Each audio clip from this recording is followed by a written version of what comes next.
Have you ever watched these thrift store art videos where people buy stuff and paint it and then you thought, I want to do that too, it looks so fun, but then you never did?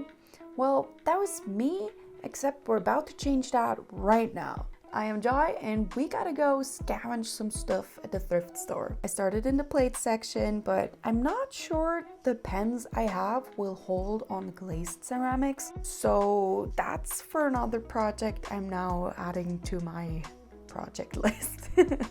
There was some cute stuff, but most of it still cost way too much, which is the sad reality of thrift stores in Switzerland. It's still too expensive. Oh yes, I saw this cute Caran d'Ache Neocolor box and I really regret not buying it, but I was on a budget and I was here to get stuff to draw on, so let's focus on the mission. Then it was time to get the loot back home. I decided to choose the duck that had the raw surface because I assumed it would be the easiest to draw. I have so many ideas, but I don't know at all what to go for. I also found this small wooden box, which, yeah, it's not the most exciting, but it's still gonna be fun to paint, I think. But let's start off with the pens. ARRTX kindly sent me more acrylic brush markers, and I'm really hyped because there are new colors and more light and dark values, which was the main flaw they had before, in my opinion. Anyway, they sent me their 36 pack and the 48 pack, and I'm gonna be using the 48 pack since all of the other colors are also included in that set. So yeah, the pens still work exactly the same as in the last video. If you haven't seen that yet, check it out. It's linked in the top right corner. Save it for later, of course. First time using them, you gotta shake them, then you press the top to pump the paint to the tip. There you go. Like it's really quite easy. I am going to swatch them because cap and paint color don't really match for a lot of them, so it's actually useful to have a swatch card. I wish they had included swatching paper, like paper with boxes and already labeled color names. So to any company listening, please, I love you if you do that, because I can write pretty for the sake of it. Anyway, I made a mess, so it's not the most aesthetic swatching sheet, but I'm definitely not gonna redo that just for the videos. I don't think you care anyway, so I'm moving on. With a better idea of my colors, we're back to finding ideas, and I don't know what to do. There is so many options. Should I go sleek, fun graphic patterns, or bold colors, or just paint something wild, stick to a real duck reference, but using fun colors? I don't know, I felt really stuck and I don't like deciding. Maybe we gotta name the duck, so if you have any suggestions, comment below. It was clear to me that the duck was too much pressure to start with because I really wanted it to turn out cool, so I decided to go for the box first. This was about having fun after all. I made some sketches, but in the end I had the same issue. Many ideas, but no idea what to choose. And I've learned to take it one step at a time. So step one, test how the pens work on these surfaces. Like I assumed, the wood would probably work better with a base coat so it doesn't soak as much paint into the grain of the wood. The raw ceramic, however, works perfectly. It's so satisfying, like just crisp edges, wonderful. I decided to coat the box in a white acrylic paint and then added varnish to seal it. Not because I know what I'm doing, but because that's all I had at home and I assumed it would probably make sense and do the trick. Here's some ugly evening light time-lapse of that.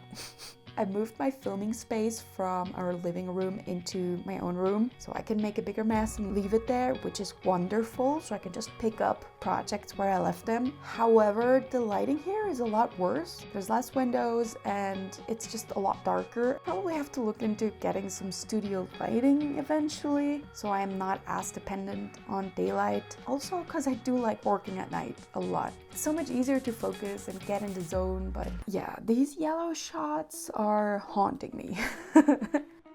It's the next morning, back to somewhat normal lighting. I was still stuck, so I decided to just play around with these pens on the back of the box and hopefully stumble over something I like. And I got very carried away with these flowers because it was fun. You can like mix the paint when it's still fresh, but if you wait a little, layering works just fine as well. It's just very relaxing. Okay, let's pause this for a second for a quick word from our sponsor, which is my new part-time job that makes all of this possible. So if you would like to support me to continue doing all of this stuff, I would really, really, really, really appreciate it. If you like, subscribe, leave a comment, do all that kind of stuff. Thank you. Who knows, maybe one day I will have a sponsor. As soon as I let go of pressure and just did random stuff, everything just fell into place, and I had a new strategy. I made it simple. I ended up picking the colors I enjoyed most, the color combo that spoke to me the most, and then I chose a subject that matched the colors I wanted to use. And just like that, there finally was a plan. I started sketching out a rough idea, and yes, it was barely visible even for me, so scrap sketching, let's just go for it. Why the hell did I decide to start in the front? I don't know, I wasn't thinking, but it doesn't matter. We're trying not to have any pressure here, and it was working, so I love just going for it and seeing where it takes me.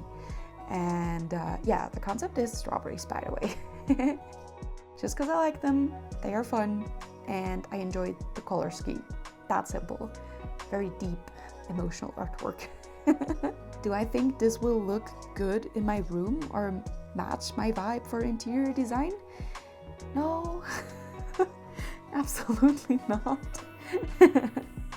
I don't know why it's so funny to me, but the fact that the art I enjoy making isn't actually my own taste in what I like to put up on my walls is so strange to me. Like, does anyone have the same problem? I really enjoy more graphic or simple designs or bold illustrations. However, I love making whimsy, cluttered, wonky art with too many nervous details, and it just doesn't have like a design aesthetic, I guess.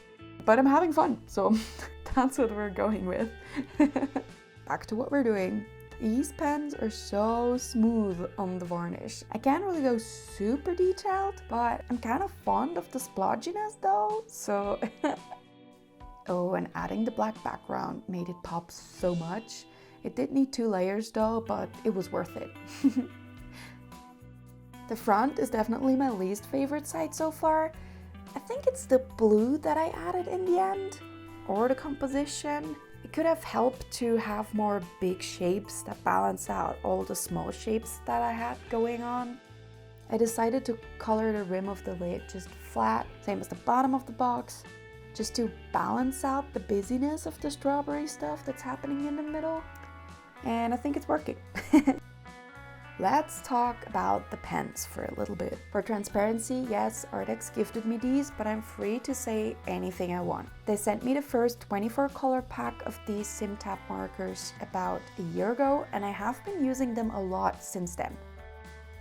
What I noticed is that you definitely shouldn't bring these to higher altitude when they are brand new. Maybe if they're like half full, it's okay, but when the paint cartridge is still completely full and you press the pump, pressure will push out way too much paint when reactivating them. The same thing also goes for Posca or fine liners, to be honest. If they're brand new, the ink has nowhere to go but out when there's pressure. It really sucks, because usually it happens with new pens and you lose a lot of ink or paint, and it's just sad.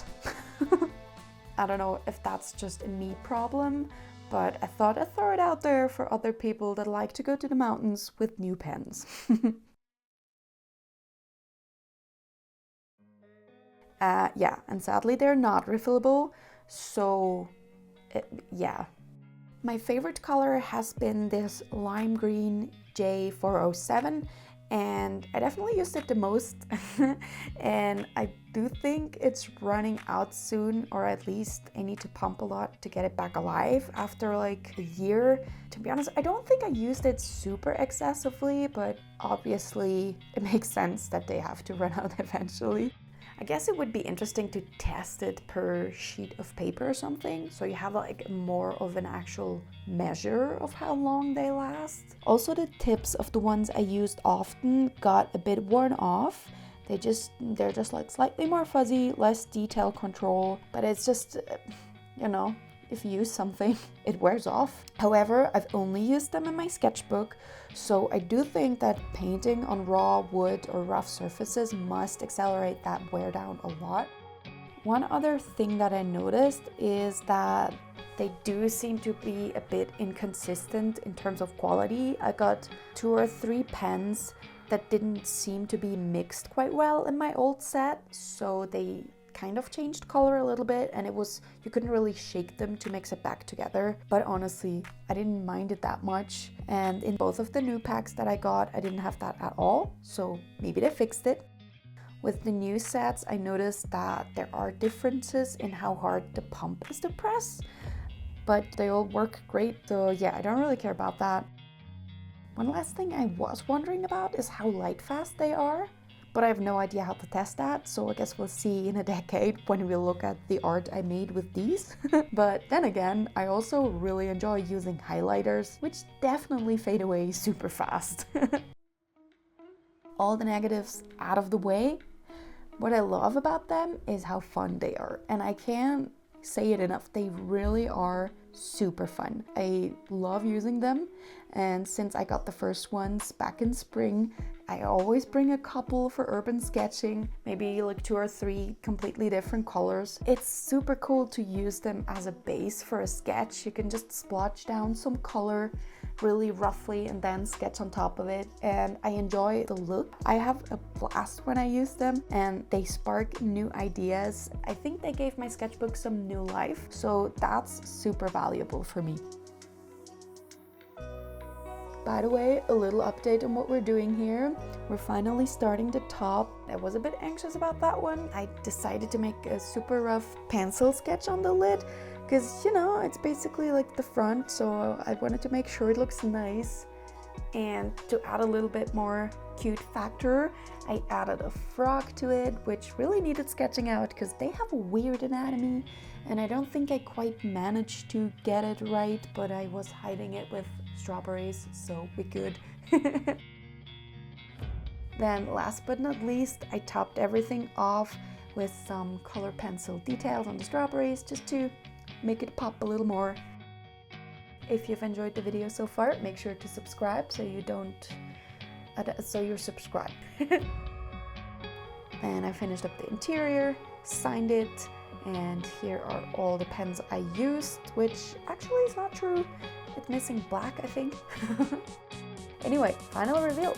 Woo! I like that side, this one and the back side, but those two, yep, my fave. I've worked on these leaves a bit more, yeah, but no. So, what do you think about the lid? I think it's cute, honestly. Did you like the outcome? Would you use this? Okay, one last little surprise. You haven't seen the inside yet. We got one statement strawberry happening. I know what you're thinking. Well, what about the duck, right? So the thing is, it needs a name. Comment below. And apparently you gotta subscribe for the next video because this took way too long. And bye!